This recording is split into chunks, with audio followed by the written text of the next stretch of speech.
បាទជំរាបសួរពុកម៉ែបងប្អូនថ្ងៃនេះមកបង្ហាញចង្ក្រានប្រើប្រេងបាទអ្នកមីងគាត់យក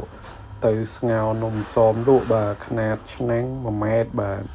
ប្រភេទចង្ក្រានຂະຫນាតធំបាទពុកម៉ែបងប្អូនមានតម្រូវការចង់បានយកទៅស្ងោរ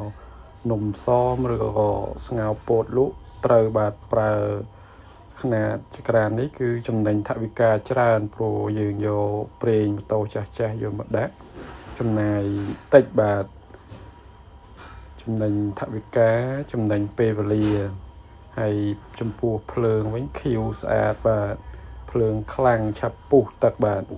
បើពុកម៉ែបងប្អូនមានតម្រូវការចង់បានប្រភេទចង្ក្រានប្រើប្រេងអាចតាក់ទងមកខាងយើងបាន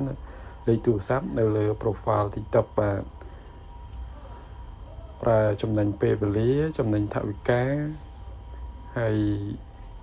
ប្រេងយើងទិញប្រេងតូចាស់ៗមកចំណេញច្រើនបាទអរគុណច្រើន